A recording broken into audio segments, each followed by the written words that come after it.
Aujourd'hui, quand on parle des films du Snyderverse qui n'ont jamais vu le jour, le Snyderverse, l'univers emblématique instauré par Zack Snyder, contenant des films emblématiques également, comme Man of Steel, Batman vs Superman, l'Aube de la Justice, et sans oublier le Zack Snyder's Justice League, sorti en 2021, il y a un film auquel on pense très rarement. C'est le projet Man of Steel 2. Man of Steel 2 était bel et bien sur la table. J'ai fait des recherches pour vous faire cette vidéo, pour vous en parler, et j'ai été surpris de voir qu'il y avait bel et bien des petits éléments intéressants concernant ce film, car à la base, je ne pensais même pas réellement que ça dépassait le nom Man of Steel 2. Et pourtant... Tu donneras au peuple de la Terre un idéal à atteindre. Ils se rueront sur tes pas, ils trébucheront, ils tomberont, mais le moment venu, ils te rejoindront dans le soleil calme. Le moment venu, tu les aideras à accomplir des miracles. Nous sommes en 2013 quand Zack Snyder sort son film Superman, Man of Steel. Une toute nouvelle vision de l'homme d'acier. Une vision qui aura énormément divisé, mais qui aura su créer une véritable fandom pour les années à venir concernant DC Comics.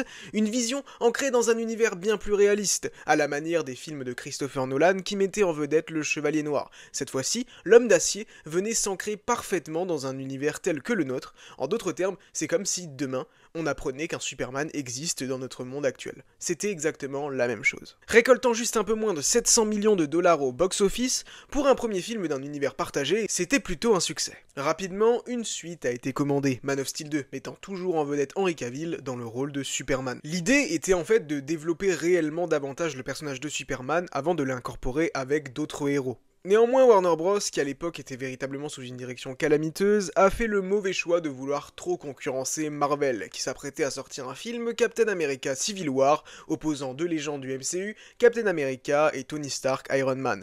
Et DC Comics s'est tout de suite dit, et si nous, on faisait la même chose, en faisant opposer le Superman de Henry Cavill, un Superman qui a plu, avec un nouveau Batman. D'abord, l'idée était d'incorporer le Batman de Christopher Nolan, incarné par Christian Bale. Le héros peut être en chacun, même en celui qui fait une chose aussi simple et rassurante que mettre un manteau sur les épaules d'un garçon, et ainsi lui faire comprendre que le monde ne s'est pas écroulé.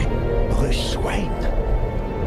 Pour l'opposer avec le Superman de Henry Cavill. Néanmoins, Nolan, qui était producteur sur le premier film Man of Steel, a refusé. Selon lui, l'histoire de son Batman était définitivement terminée et il n'y avait plus rien à raconter. Ramener Christian Bale sans Nolan, c'était chose totalement impossible, car il a toujours refusé de revenir sans son réalisateur chouchou. Et pour le coup, des offres ont bel et bien été faites. Il y a eu pas mal de fois où Warner Bros voulait ramener Christian Bale dans le rôle de Batman, dernièrement dans le film The Flash, où il était envisagé pour revenir à la place de George Clooney.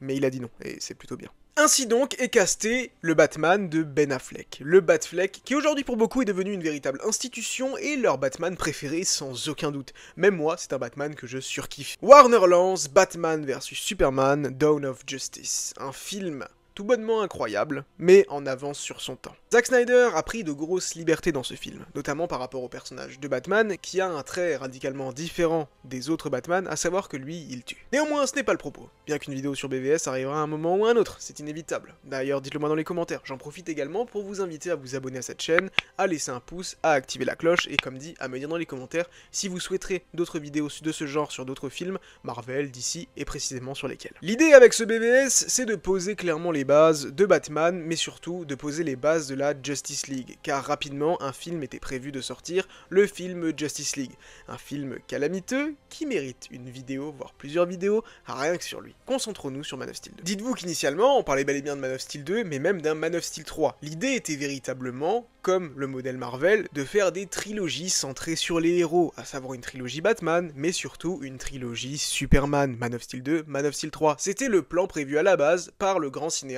Zack Snyder. Et là où ça devient véritablement intéressant, c'est qu'un scénario était déjà même pensé. Dans ce film Man of Steel 2, nous aurions vu Superman qui aurait été un peu plus Superman, plus proche du peuple, qui aurait été un petit peu plus lumineux qu'il a pu être dans les films précédents, chose que Henry Cavill souhaitait réellement, d'ailleurs il a pu le faire dans le film Justice League, c'est probablement le seul gros point positif de ce film Justice League de 2017.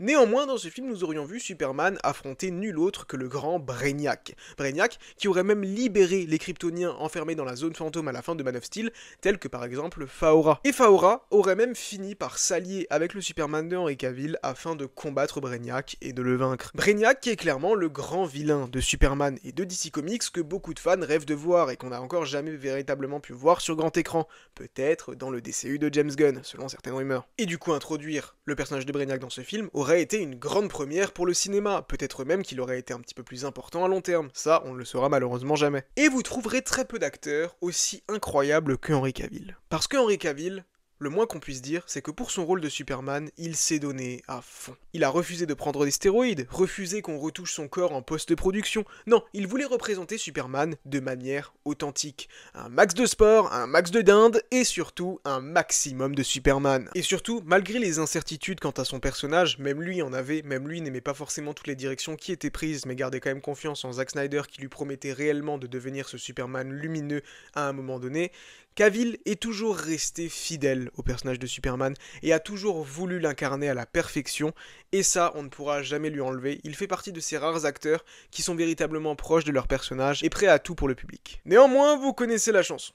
Nous sommes en 2022. Les choses commencent à changer. Les choses sont bizarres. Le DCU est malade, très malade. Les films récents sont tous des flops. Birds of Prey, Shazam, un seul film a réussi à véritablement sortir du lot, le film Aquaman. La direction actuelle à la tête de DC est mise à la porte.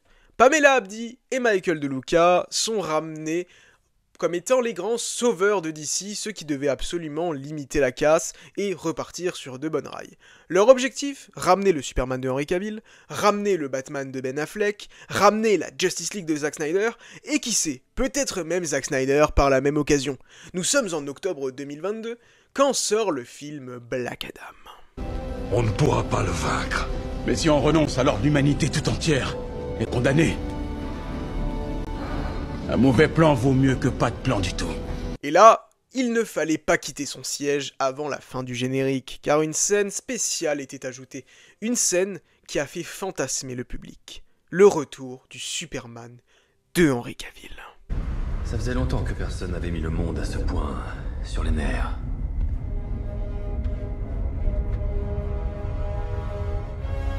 Black Adam. Il faut qu'on parle. Vous imaginez ? Henry Cavill n'avait pas été vu dans le rôle réellement, hormis la Zack Snyder's Justice League, mais c'est un contexte particulier, depuis 2017. Depuis ce moment-là, plein de rumeurs sur un retour du personnage, pour qu'en 2022, il fasse son grand retour dans une version améliorée du costume de Man of Steel, une version plus lumineuse, avec l'emblématique thème de John Williams. Bon, ce choix était très critiquable, étant donné que Henry Cavill avait une grande force, son magnifique thème composé par Hans Zimmer. Et là, directement, Man of Steel 2 est sur toutes les lèvres. Tout le monde parle d'un film Man of Steel 2 qui était véritablement en chantier à ce moment-là. Du coup, on s'est tous dit « Ah, ils vont reprendre les plans de Brainiac, peut-être même intégrer Supergirl », car quelques mois après, Supergirl débarquait sur nos écrans dans le film The Flash, incarné par Sasha Calle. Au lieu cette fois-ci de remplacer le personnage de Superman, incarné par Henry Cavill, car c'était réellement les plans, Supergirl et Batgirl devaient remplacer Superman et Batman. Là, il était envisagé que Superman reste bel et bien après ce film The Flash ait un rôle majeur dans le nouveau DCU, la version ressuscitée de cet univers et améliorée, mais cette fois-ci qu'il coexiste aux côtés de Supergirl. Et donc les rumeurs se sont tout de suite enflammées pour une reprise du script de Man of Steel 2, toujours écrit par David S. Goyer, avec justement l'ajout de la Supergirl de Sasha Calle. Un film Justice League était même envisagé, avec le retour, comme dit, du casting de Zack Snyder, Ben Affleck, Gal Gadot et tous les autres. Et surtout, un combat épique entre deux grands personnages, Black Adam et Superman étaient sur la table. Si vous voulez, à ce moment-là, le DCU était vraiment sous l'influence de Dwayne Johnson. C'est Dwayne Johnson qui a vraiment beaucoup insisté sur le retour de Henry Cavill en Superman, et clairement, si son film avait été un succès et non un... C'était pas un flop, mais c'était pas non plus un succès, je pense qu'aujourd'hui, nous ne serions pas dans la même situation. À savoir qu'aujourd'hui, après tout ça, Henry Cavill a quitté le rôle de Superman. Et ça a été une très grosse frustration, et c'est là qu'on a vu que vraiment les institutions en place n'étaient pas bonnes. Henry Cavill avait fait un post sur son retour dans le rôle de Superman sur Instagram, un post qui avait tourné littéralement partout. I wanted to make it official. that I am back as Superman. Pour que quelques semaines après que James Gunn et Peter Safran aient été nommés à la tête de DC Studios, il annonce quitter le rôle de Superman, une bonne fois pour toutes, et souhaiter bonne chance à la personne qui allait reprendre la cape, nul autre que David Corenswet, qui fera ses débuts dans le rôle de Superman lors du film Superman, réalisé par James Gunn, prévu pour le 11 juillet 2025. Un film radicalement différent, qui cette fois-ci, au lieu de s'inscrire dans un univers réaliste, s'inscrira réellement dans un univers fantastique à 100%. J'ai même 2 petites anecdotes pour vous. Savez-vous que Gal Gadot, qui incarne le personnage de Wonder Woman, a failli incarner nul autre que le personnage de Faora. Néanmoins, en pleine grossesse à ce moment-là, elle ne pouvait pas, et finalement elle a plutôt gagné au change en incarnant le personnage de Wonder Woman. Enfin bref, on en pense ce qu'on en pense. Et si vous êtes attentif, dans le film Man of Steel, vous pouvez observer 2 clins d'œil ultra intéressants. Nous avons un clin d'œil Alex Corp, qui sera plus tard incarné par Jesse Eisenberg dans Batman vs Superman, et même un clin d'œil sur un satellite à Wayne Enterprise,